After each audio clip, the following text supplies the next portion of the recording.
श्री श्री राधा वृंदावन चंद्रो विजयते।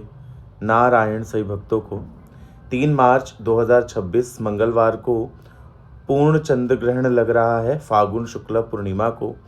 इस वीडियो के माध्यम से आप सभी भक्तों को चंद्र ग्रहण में क्या करें, कैसे करें एवं होली किस दिन मनाएं, होली का किस दिन जलाएं, यह सभी जानकारी प्राप्त होगी। ध्यान से सुनिएगा सही भक्त।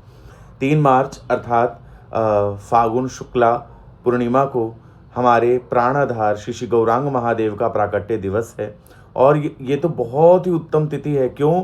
क्योंकि जब श्रीमन महाप्रभु जी प्रकट हुए थे इस धरा धाम पे, राधा कृष्ण मिली तनु, तो उस पल भी ग्रहण लगा था। और इस बार भी होली वाले दिन ही अर्थात पूर्णिमा वाले दिन ही ग्रहण लग रहा है।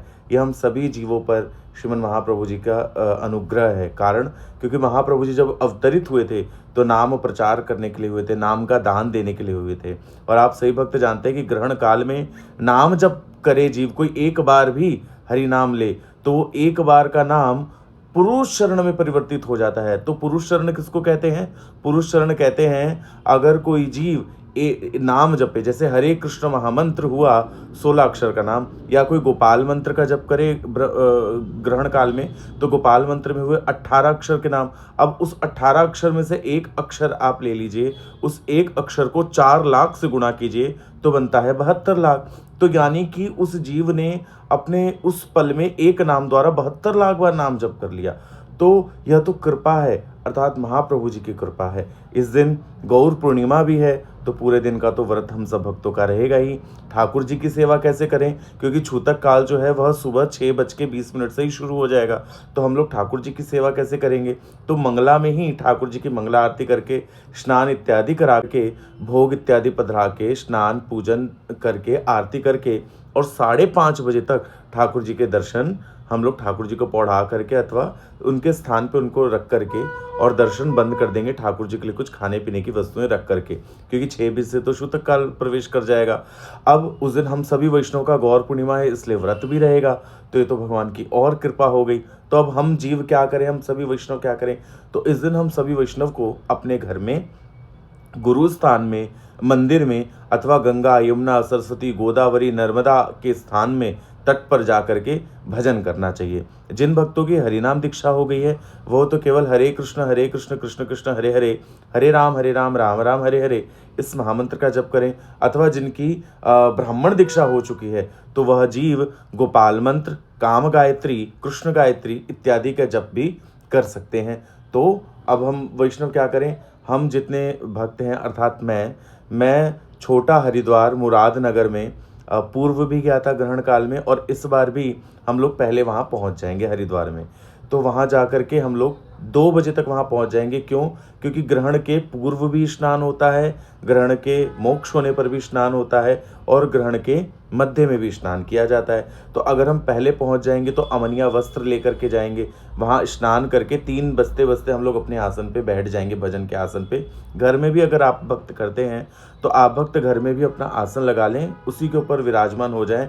और अगर किसी को असुविधा होती है कि भाई हम 3.5-4 घंटा एक आसन पे नहीं बैठ सकते, तो क्या करें? तो वह अपने ही आसन पे खड़े होकर थोड़ा सा चल के पुनः अपने आसन पे बैठ करके फिर जप करें। मतलब अपनी अपनी शरीर को देखते हुए वह भक्त भजन करे।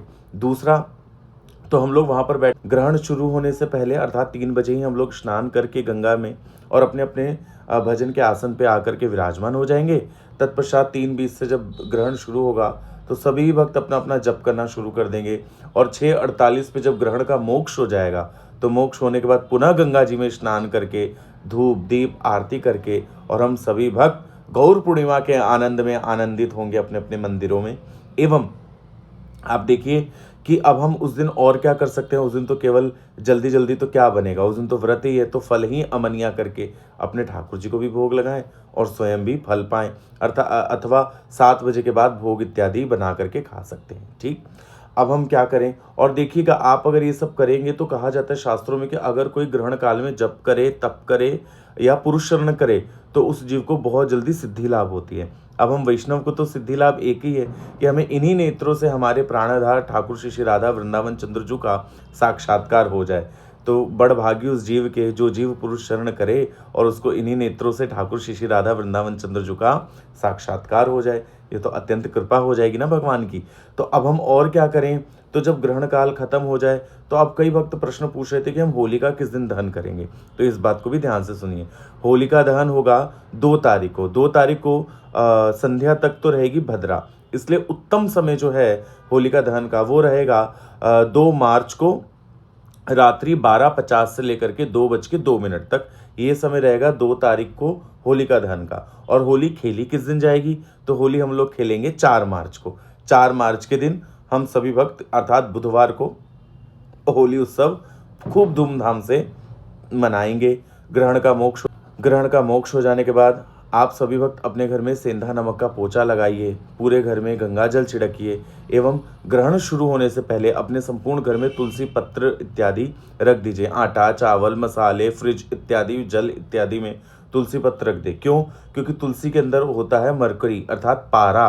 तो पारा क्या करता है कि ग्रहण से निकलने वाली जो नकारात्मक ऊर्जा होती है, पारा होने के कारण वह ऊर्जा हमारे अन्य चीज़ों में नहीं जाती। इसलिए हम लोग जगह जगह तुलसी पत्र रख देते हैं। तुलसी पत्र पहले से ही अपने पास एकत्रित करके आप सभी भक्त रखें और पहले से ही अपने घर के अंदर तुलसी पत्र को लगा दें, नहीं लगेगा। और गर्भवती माताएं क्या करें कि वह स्वयं को पूर्ण ग्रहण काल में एक पोजीशन में रखें। या तो संपूर्ण लेट जाएं, एक ही लेट जाएं, अथवा अपने पेट पे गेरू या गाय का गोबर मल लें, अथवा अपने शरीर का एक धागा नापें और उसको अपने घर के दरवाजे के पीछे लगा दें, ताकि और एक कमरे में बंद रहें जहाँ पे बिल्कुल भी किरण ना आए, और वह एक कमरे में ही रहें जब तक ग्रहण काल का मोक्ष ना हो जाए।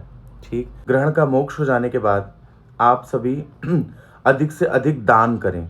सफ़ेद चीज़ का दान करें, अथवा अन्न का दान करें, स्वर्ण का दान करें, चांदी का दान करें, लक्ष्मी का दान करें।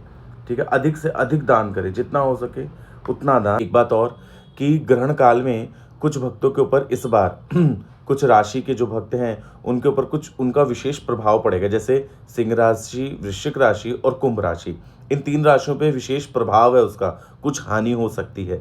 तो सिंह, वृश्चिक एवं कुंभ राशि के भक्त क्या करें? तो वो ग्रहण काल में अधिक से अधिक जप करें एवं 3 मार्च से लेकर के आने वाले सवा महीने तक, जब तक उनको हानि हो सकती है तब तक वह अधिक से अधिक नाम जप करें, अधिक से अधिक मंदिर में दर्शन करें, अधिक से अधिक भगवान का एवं उनके भक्तों का सानिध्य प्राप्त करें, ताकि उनके साथ जो जीवन में हानि होने वाली है वह हानि ना हो।